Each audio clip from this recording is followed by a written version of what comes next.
Bénédiction abondante en Christ Jésus, bien-aimé. Que Dieu te bénisse au nom de son Fils Jésus-Christ.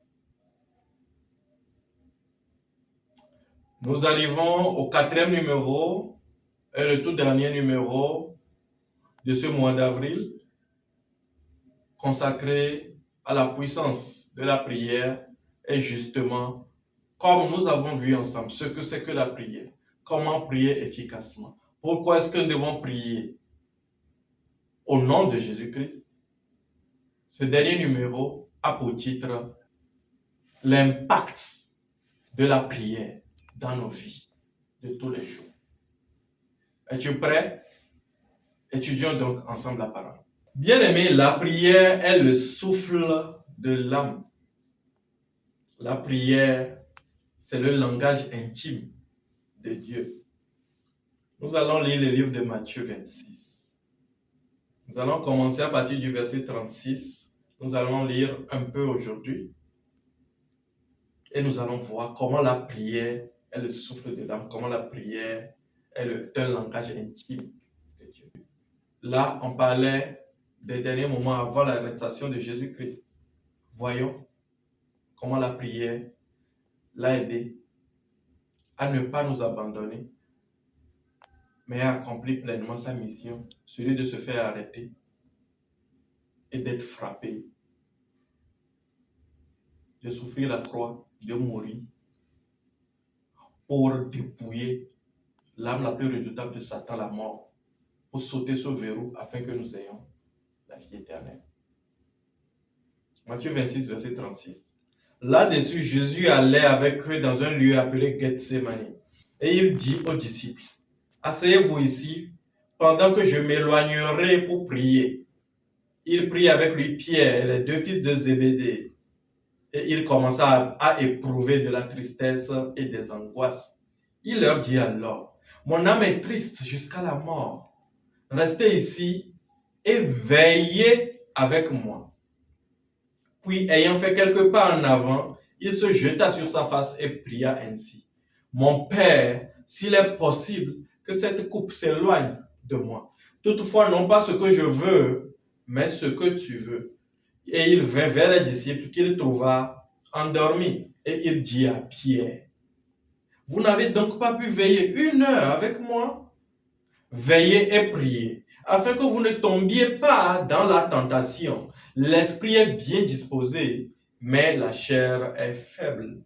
Il s'éloigna une seconde fois et pria ainsi. Mon Père, s'il n'est pas possible que cette coupe s'éloigne de moi, que cette coupe s'éloigne sans que je la boive, que ta volonté soit faite. Verset 43, il revint et les trouva à nouveau endormis car leurs yeux étaient appesantis. Il les quitta en s'éloignant. Il pria pour la 3e fois, répétant les mêmes paroles. Verset 45, puis il alla vers ses disciples et leur dit, vous dormez maintenant et vous vous reposez. Voici, l'heure est proche et le Fils de l'homme est livré aux mains des pécheurs. Verset 46, levez-vous, allons. Voici, celui qui me livre s'approche. Nous venons de lire ce récit, et ce récit, comme nous le voyons, relate les derniers moments de Jésus-Christ qui était né pour mourir, pour le salut des âmes. Jésus, sentant le défi vraiment grand, a demandé à Dieu d'éloigner cette coupe.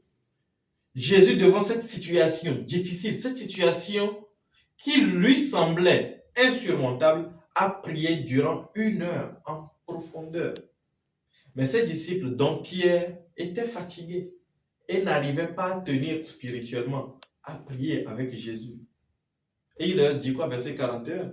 Veillez et faites quoi? Priez afin que vous ne tombiez pas dans la tentation. L'esprit est bien disposé, mais la chair est faible. Jésus enseigne ici que même sous pression, l'esprit en nous donne la force de dominer les pressions et aller chercher ce qui ne nous revient pas à l'esprit. Voilà pourquoi il faut beaucoup parler en d'autres langues. Lorsque ça arrive à un niveau où tu n'arrives même plus à prier, tu te sens accablé, bien-aimé, active l'arme la plus redoutable, les langues de feu, le parler en d'autres langues. Et lorsque Jésus-Christ a tenu, nous avons vu qu'il a été fortifié pour achever la tâche pour laquelle il est même né. Ceux qui ont fait le contraire, qui n'ont pas pu prier, ils ont fait quoi? Ils ont dormi encore et encore. Nous pouvons tous prier pendant 1 heure de temps. Cela commence par 1 seconde, bien-aimé. 1 minute, puis le reste vient. Et ceux qui aiment passer du temps avec Dieu ne calculent même pas le temps. Lorsqu'ils finissent de prier, ils se rendent compte qu'ils viennent de passer 3 heures, 4 heures, 5 heures. Lorsque tu veux prier et à chaque fois tu es pressé, à chaque fois tu prends ton téléphone pour voir l'heure, cela veut dire que tu ne pratiques pas la présence de Dieu. Bien-aimé, lorsque tu pratiques la présence de Dieu, lorsque tu te présentes devant Dieu et que Dieu est là, on ne ressent pas le besoin de s'en sortir. Expérimentez cela et vous verrez. Si tu pries avec un objectif précis, bien-aimé, si tu pries sans objectif précis, tu dormiras. Tu t'assoupiras. Ce qui crée l'éveil, c'est le besoin. C'est ce qui te tient à cœur. Pierre et les apôtres n'avaient aucun objectif. Ils accompagnaient juste Jésus-Christ. Et nous avons vu qu'ils se sont endormis. Si le but est grand, tu ne pourras pas dormir. Jésus-Christ était à la croisée du chemin. Le sort de l'humanité était entre ses mains.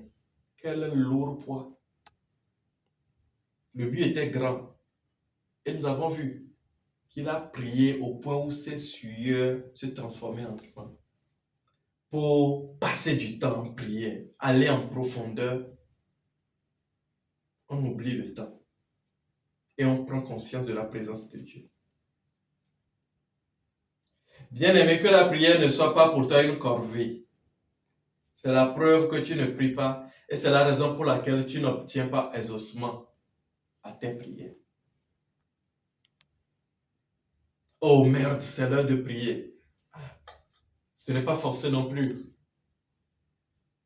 Dieu aime les cœurs qui s'approchent de lui avec hâte, avec ardent désir, avec joie. Lorsque nous avons un cœur qui aime Dieu, on lâche le temps et on prend du temps avec Papa Céleste. Les hommes de prière, bien-aimés, ne sentent pas le temps passer. On a vu la prière d'Élie. 1 minute devient 1 heure. Ne regarde pas à gauche et à droite, bien-aimé, maximise le temps devant Dieu. Ferme tes yeux et prie. Et prends également, choisis des moments de qualité. Très tôt le matin. La nuit où tout le monde s'endort, par exemple. Ou encore en journée, mais un moment où tu sens que tu as du calme dans ton environnement. La prière faite avec ferveur, comme la prière d'Élie, comme la prière de Jésus-Christ, bien-aimé, permettent d'obtenir une direction, permettent d'obtenir une révélation, permettent de prendre des décisions divines. Lorsque tu passes du temps en prière avec ferveur, Papa Céleste, tu sors déchargé, libéré, en paix, avec une consigne claire. Celui qui a payé le prix, Jésus-Christ, a reçu la force de supporter la croix. Il a eu une dimension supérieure, puisqu'il a eu le nom au-dessus de tout nom. Ceux qui dormaient n'ont pas eu cette part, par exemple. Vous voyez? Jésus, sentant le danger, a sacrifié une nuit pour cela. Un homme à genoux n'est pas en retard, bien-aimé. Je répète, un homme à genoux n'est pas en retard. Et il est sur un ressort qui le propulsera, qui lui donnera de la vitesse dans ce qu'il entreprend. Nous avons vu cela avec Moïse. Moïse n'a jamais demandé que son visage rayonne. Mais lorsqu'il est revenu de la montagne, son visage brillait. Et c'était un témoignage. Prie, bien-aimé. Prie. Prie de tout ton cœur. Prie de toute ton âme. Afin que Dieu te rende différent et t'utilise puissamment. Bien-aimé, pour prier et avoir de l'impact, il y a des dispositions qu'il faut avoir. Il faut prendre conscience de la présence de Dieu.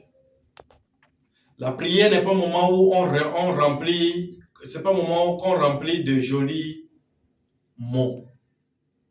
Non. Pour commencer par prier, il faut savoir qu'on est en train de demander, on est en train de se présenter devant le Créateur des cieux et de la terre. Pratiquer la présence de Dieu. Pour prier, il ne faut pas être distrait, il ne faut pas regarder à gauche ou à droite, il faut rester focus. Lorsqu'on prie profondément, bien-aimé, on sort libre, léger. C'est ce que la prière apporte. Tu entres en prière, le cœur en peine. Tu entres en prière, le cœur lourd. Tu sors léger lorsque tu pries profondément. Lorsque tu pries, lorsque tu es focus, lorsque tu t'es approché de Dieu, sachant que tu t'approches de celui qui va porter tes fardeaux. Tu sors léger, impacté, déchargé, avec une vision, avec une stratégie, avec une délivrance, avec une parole vivante. Lorsqu'on a vraiment un fardeau, on peut prier longtemps. Oui. Lorsqu'on a réellement un fardeau, quelque chose qui te tient à cœur, le temps n'a plus d'importance pour toi. La prière en profondeur donne une dimension supérieure dans la vie, bien-aimée. Celui qui prie profondément et intensément n'a jamais la même vie que celui qui prie pas avec les dispositions du cœur qu'il faut. Prier intensément, bien-aimé, demande à ce qu'on sacrifie son temps. La prière, c'est comme le ressort qui propulse la vie de celui qui prie. La prière fervente permet de durer dans la présence de Dieu, de prendre même plaisir, de ne même plus ressentir le besoin de s'en sortir. Lorsque tu ressens ces choses, garde ce rythme-là et continue d'aller en intimité avec Dieu. Lorsque tu passes du temps dans la présence de Dieu, tu sors fort, puissant, de sorte que toute parole qui sort de ta bouche est sagesse, impacte, bouleverse la vie des autres. Bien-aimé, donne du temps à Dieu et il te donnera sa puissance, sa gloire, afin que tes prédications, tes paroles, tes enseignements ne soient plus que des mots, mais soient des instruments que Dieu utilise pour bouleverser des vies. Lorsque tu veux être puissant en prière, je te conseille également, bien-aimé, de parler abondamment en d'autres langues. C'est la base d'une vie de prière. Bien-aimé, prier avec ferveur, donc avec ardent désir, avec tout son cœur, permet de surmonter n'importe quelle situation dans la vie. Cela permet de vivre sanctifié. Cela permet de briser la tentation. Le plan du diable est qu'un jour, bien-aimé, tu puisses abandonner Dieu. Le sais-tu? Donc, il faut prier sans cesse. Et même lorsque tu n'as pas un cas, prends le temps, va, présente-toi devant Papa Céleste, loue-le, adore-le, médite sa parole. Savez-vous, bien-aimé, que lorsque vous êtes en train de prier, il y a des gens qui, eux, sont là, ils jettent des sorts. Il y a des gens qui, eux aussi, sont là, ils sont debout pour fomenter des plans diaboliques contre vous. Voilà pourquoi, bien-aimé, il nous est demandé dans 1 Thessaloniciens, verset 5, verset 10, 1 Thessaloniciens 5, verset 17, de prier sans cesse. Prier, avoir une vie de prière permet de dominer ceux qui nous combattent. prier et être distrait, bien-aimé, ne marche pas. Si tu es distrait, vaut mieux ne pas prier. Et lorsque tu te sens distrait, mais tu veux prier, prie et demande à Dieu de te donner la concentration. J'aimerais terminer ce partage avec ce témoignage. La semaine dernière, je priais et je demandais à Papa Céleste, c'était en début de semaine. Nous sommes dans une nouvelle semaine. Je priais bien sûr au moment où tout le monde dormait. Et je demandais à Dieu, qu'est-ce que je peux faire pour lui cette semaine? Quel est mon cahier de charge? Qu'est-ce que tu veux que je fasse pour toi? Comment tu veux m'utiliser? Je suis là. Dans la journée, on m'appelle pour un besoin. J'ai automatiquement accepté. Je suis là pour ça, je vis pour Dieu. J'ai accepté pour venir prêter main forte à d'autres frères et sœurs en Christ pour résoudre un besoin spirituel dans la vie d'un bien-aimé. Sur le chemin, je demandais à Dieu, est-ce la réponse à ma prière de ce matin? Parce que tout semble que oui. J'ai donc demandé à Dieu la direction pour savoir comment régler cette situation parce qu'on m'a briefé avant que je ne quitte, avant que je ne décide de partir. Mais je ne savais pas que faire devant cette situation. Et j'ai demandé à Dieu de me guider. Et sur le chemin, j'étais en langue. Je parlais en langue. Et sans mentir, jusqu'à ce que je ne rejoigne les autres frères et sœurs en Christ, je ne savais pas que faire.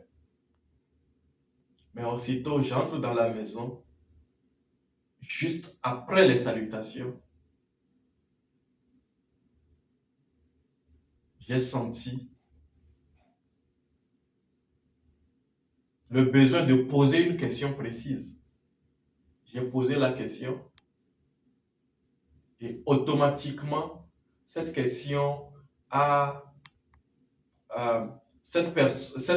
suscité une manifestation impure sur le champ. Et le combat est parti. Nous avons commencé à prier. Après plusieurs heures d'horloge, notre bien-aimé frère a été délivré. Et avant d'être délivré, l'esprit impur a poussé de grands cris et est sorti.